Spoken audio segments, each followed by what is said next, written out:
Franscombe Farm. I'm Elizabeth, and this is episode 2 to my Rabbits 101 series. So if you didn't watch episode 1, go ahead and click up there because you need to know what rabbits you want to raise before you need to know what kind of equipment you need. And that's what this episode is about. What equipment do you need if you're starting out with rabbits?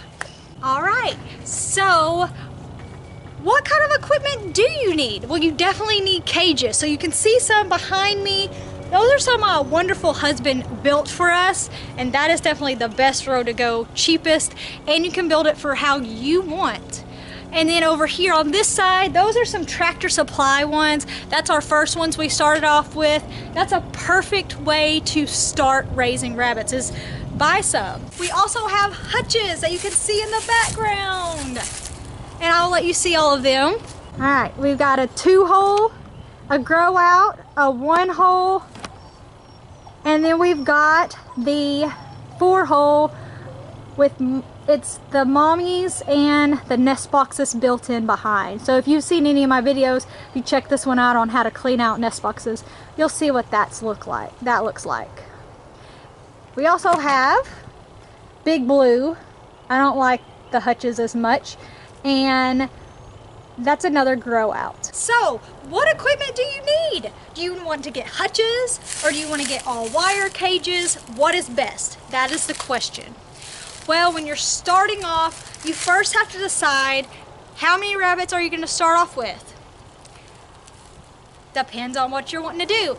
I suggest you get 1 buck and 2 does, or possibly 3 does to start off, just to make sure that rabbits are for you. You don't want to get a whole bunch of rabbits and spend a whole bunch of money and have to get all this equipment and then decide you don't even like the taste of rabbits. So what do you need for 1 buck and 2 does? Because a trio is what you normally start off with.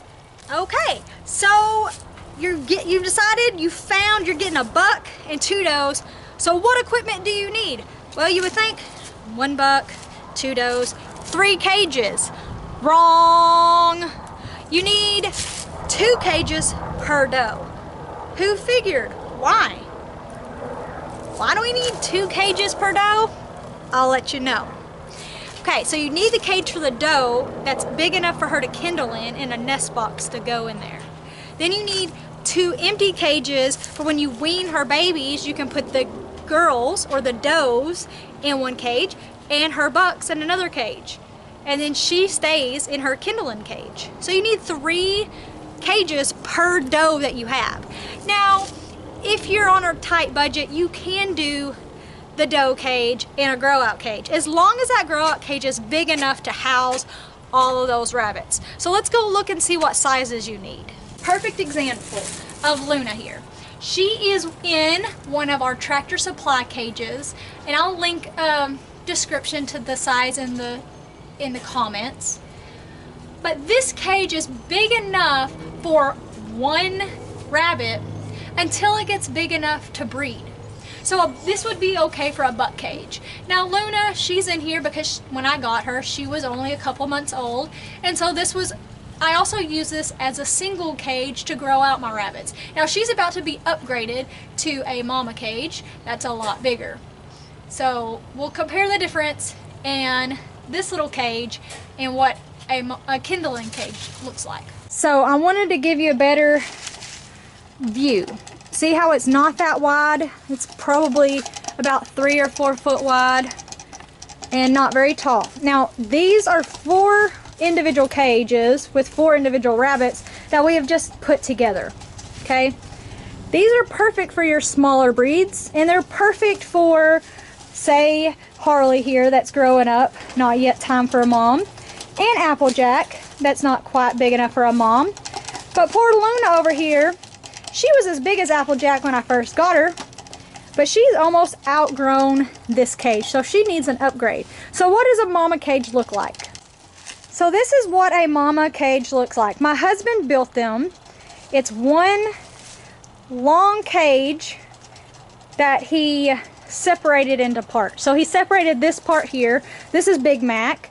That cage is actually big enough for a kindling cage for a doe, but Big Mac is a grand champion, and he has earned the right to have a bigger cage.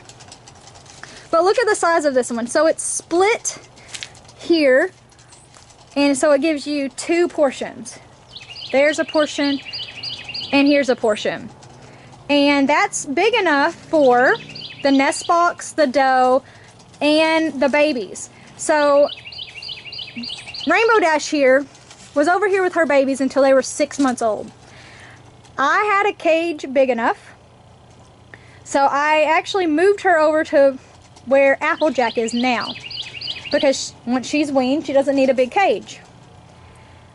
Well, I rebred Applejack, so I put her in this cage now. This is her kindling cage, and that's going to be big enough for a nest box and her babies. So she'll have plenty of room, and she won't be tight.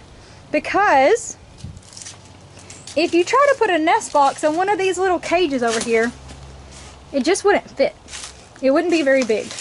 Now, we did it when we first started because we didn't know any better, but it's just too small. Because see, let's look. Here's a nest box.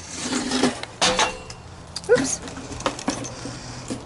Just so you can see, if we put a nest box in the cage, there's just not very much room for the poor little rabbit.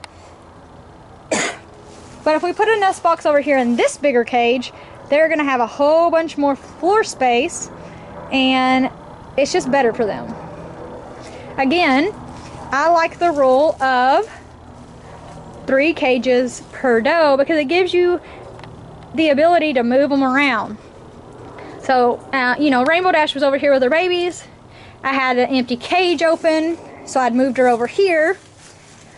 Well, I rebred her, so I moved her back over here. You know, and I moved Applejack in the smaller cage to grow up. So I have plenty of cages to be able to move my does around. Now, once these are weaned, then Luna over there will come in this cage, and these babies will either be sold or they'll go to freezer camp. Same thing with these cages. These are actually the mama's cages. I've got Big White and Rarity's in that one. Cadence is in this one. Alright, so recap. You've decided to get rabbits. How many cages do you need for a trio? 1 buck and 2 does. Your answer is 7 total cages. Well, thank you for staying tuned to episode 2 for Rabbits 101 equipment, and make sure you watch for our 3rd episode, and that's going to be at what age do we breed and how do we know what the gender of our rabbits are. So thank you. Thumbs up, please hit that bell if you haven't already, and subscribe to Branscombe Farm for more information about raising rabbits. Thank you, and God bless. Watching Branscombe Farm. Don't forget to subscribe.